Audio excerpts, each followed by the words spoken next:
오늘 말씀 제목은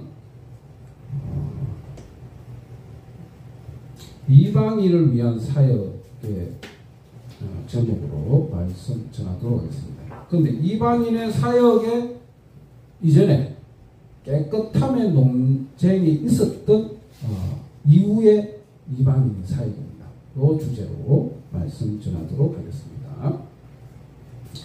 바리새인들의 영적 불평이 끊임없이 지속되는 가운데 예수님께서는 한 이방 여인의 놀라운 믿음을 발견합니다.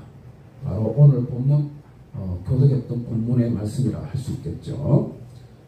경건한 유대인이라면 이방인의 집에 들어가는 것을 생각조차 하지 않습니다. 왜냐하면 그들은 그런 행동은 의식적으로 더러운 것이라고 간주하기 때문입니다. 유대인들의 편견과 두려움으로 이방인들의 영토를 회피하는 것이 유대인들의 모습이라 할 수 있습니다. 예수님께서는 예루살렘의 종교 지도자들과의 논쟁 직후에 이방인의 영토를 지나가셨습니다. 예수님께서는 연이은 사건을 통하여 두 가지 메시지를 전달하고 계시다는 것을 볼 수 있습니다. 첫 번째로는 의식과 관련해서 사람들이 갖고 있던 정결함과 더러움에 대한 오해를 일깨워 주셨습니다. 그 본문에 지지난주에 15장 10절에서 20절의 말씀과 같은 거죠. 15장 21절에서 39절에서 예수님께서는 하나님 앞에 용납되느냐에 결정하는 것은 인간의 속마음이 있다는 거예요. 인간의 성품에 있다는 거예요. 성품에 있는 것이지 어느 민족이냐 외적인 특징에서 나타나는 것이 아니라는 것을 말씀하고 있다는 겁니다.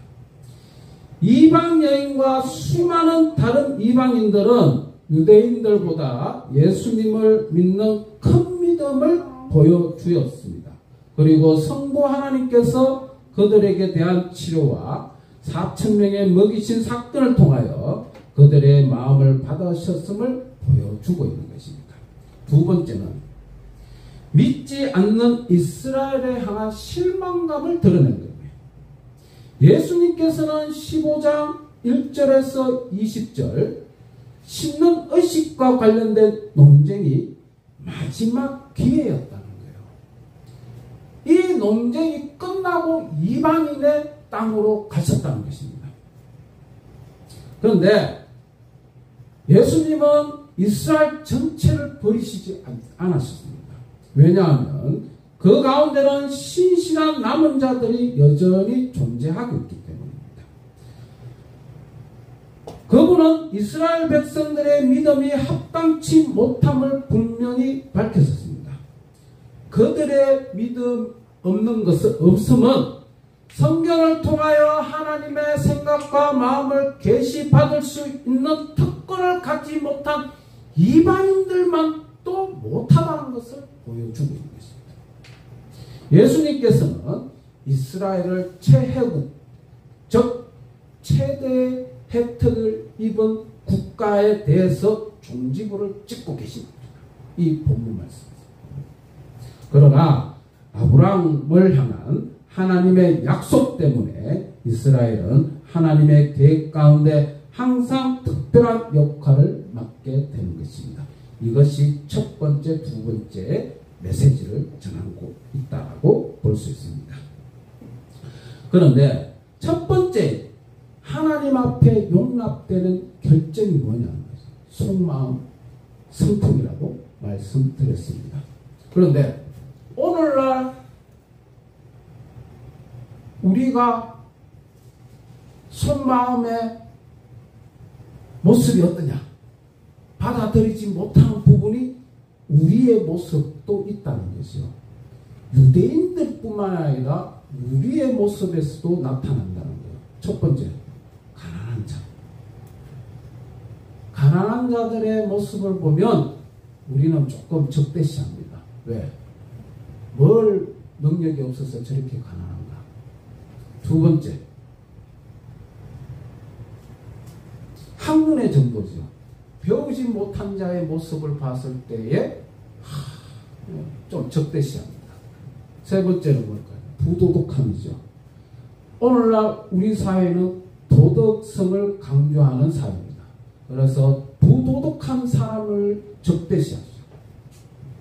또 한 가지는 뭘까요? 돈만 바라보는 사람이죠. 돈에 한장한 사람을 봤을 때 우리는 좀 적대시합니다. 옛날 유대인이나 지금 우리의 모습이나 맨 다를 바가 없다는 것을 말씀드리는 것입니다. 그러면 본문으로 들어가도록 하겠습니다. 이것이 이스라엘 지도입니다. 우리 소정이 이스라엘 지도 처음 봤지? 여기 이스라엘 지도입니다. 자, 예수님께서 두로와 시돈 지방으로 들어가셨다 하셨습니다. 두로가 여기입니다. 두로가 해변가에 여기입니다. 그 위에 시돈이 있어요. 이 지도는 좀 잘렸습니다.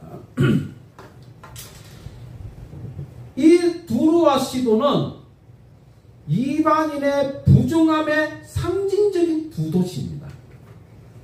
그런데 예수님은 저곳으로 가셨어요. 왜? 인내의 믿음을 가진 자의 사람을 찾기 위해서. 저 이방인의 깊숙한 곳까지 가셔서 이스라엘의 미련을 버리고 이방 땅으로 들어가셨다는 것을 의미합니다. 왜?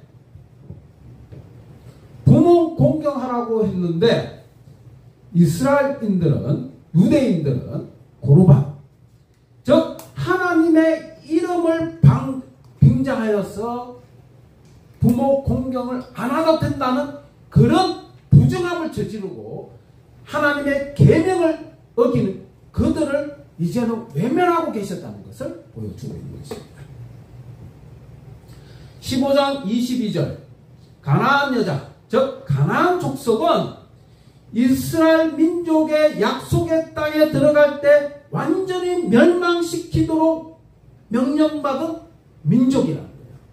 신명기 7장 1절에서 2절 내용이죠. 이 종족은 팔레스타인 지역의 뛰어난 족속으로 그들이 거주한 지역이 특히 가나안 땅이라는 이름으로 자주 불려졌습니다. 이 가나안 땅에 가나안 여인이 예수님이 도착하셨다는 소식을 듣고 그분 앞에 나온 겁니다. 그리고 그녀는 절망 가운데 예수님을 찾아왔던 거예요. 이 여인의 부르짖음은 9장 27절 그리고 20장 30절에서 31절의 두 소경의 외침과도 똑같이 외칩니다. 다윗의 자손이여 우리를 불쌍히 여기소서. 예수 그리스도여 우리를 불쌍히 여기소서. 우리의 죄 가운데 있는 우리를 불쌍히 여기소서. 소정이가 이런 고백이 나오기를 목사님이 엄청 기도하고 있다는 것을 알아주시기 바랍니다. 그런데 소경이 다윗의 자손이여 불쌍히 여겼어. 소경이 기가 먹은 자가 다윗의 자손을 알아봤다는 겁니다. 이 여인도 하나님의 계시된 성경을 알지 못할 이방인으로서의 소경이었다는 거예요. 그런데 예수 그리스도가 다윗의 자손이라는 것을 알아봤다는 거예요. 이걸 뭘 얘기하느냐? 건강한 눈과 육체적으로 그리고 성경 지식을 통하여 영적으로 예수님을 충분히 볼 능력이 있는 자가 예수님을 거부하더라는 거예요. 즉 가나안 여인과 유대인들의 대조를 비교하고 있다는 것을 말씀하고 있습니다. 다윗의 자손이여 우리를 불쌍히 여기소서라고 가나안 여인이 예수님을 찾아와서 얘기했을 때 예수님은 무시해버리죠. 여인을 무시한 채 걸어갑니다. 그리고 제자들은 이 광경을 목격합니다. 그리고 예수님께서 예수님 앞에 가서 이 여인을 좀 제쳐놓을까요? 막 이렇게 얘기합니다. 그때 여인은 계속해서 제자들과 예수님을 뒤를 쫄쫄 따라다니고 있습니다. 그리고 예수님께서 마침내 걸음을 멈추십니다. 그리고는 그녀에게 뭐라고 얘기하냐면 이스라엘의 잃어버린 양 외에는 다른 데로 보내심을 받지 않았느니라고 예수님은 여인에게 말합니다. 즉 나는 이스라엘 집 잃어버린 양 외에는 다른 데로 보내심을 받지 아니하였느니라고 말씀하고 있습니다.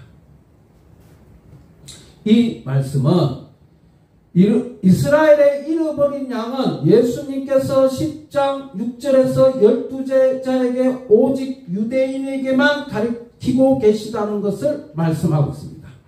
그때부터 2000년 전에 하나님께서 친구인 아브라함과 그의 아들 그리고 그의 손자 이스라엘에게 약속하십니다. 그리고 이제는 이 약속을 지키기 위해 예수님께서 이 땅에 인간의 몸으로 오십니다. 이걸 뭘 얘기하냐? 마태복음 10장 5절 이방인들 사이로 가지 말라고 했습니다. 예수님이 이방인들 사이에 가지 말라고 말씀하십니다. 그런데 28장 19절에 가서 모든 족속을 제자 삼으라고 말씀하고 계십니다.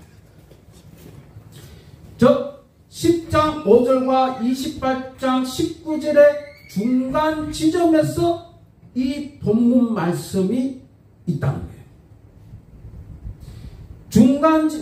유대인들, 이방인들 사이로 가지 말라는 것과 가서 모든 족속으로부터 제자 삼으라는 것의 중간 지점에 가나안 여인을 만났다는 겁니다. 제자들은 이 언약이 이스라엘 자손에게 갖는 의미를 잘 알고 있습니다. 그런데 이 언약이 이방인들까지 확장되는 것을 제자들은 목격하게 됩니다. 왜? 몰라요. 하세요. 예수님의 복음은 유대교를 넘어서 이방인까지 확장되는 것을 제자들이 이 본문에서 발견하는 게 된다는 것을 말씀하고 있습니다. 그리고 15장 25절을 보면 여자가 와서 예수께 절하며 이르되 주께 저를 도와주소서라고 말씀합니다. 절하다라는 것은 예배하다는 뜻과 같은 것입니다. 예수님에 향한 여인의 마음에서 우러난 진실된 반응이 15장 9절에서 나오는 이스라엘의 거짓된 겉모양만 그럴듯한 예배와 대조시키고 있는 것입니다. 이것은 아무런 도움을 받을 수 없는 상황에서도 주님의 능력과 사랑과 지혜가 우리를 도울 유일한 권한임을 깨닫고 자신을 하나님 앞에 던지는 가장 기본적인 형태의 진정한 예배가 이 가나안 여인에게 나타나는 것을 말씀하고 있는 것입니다.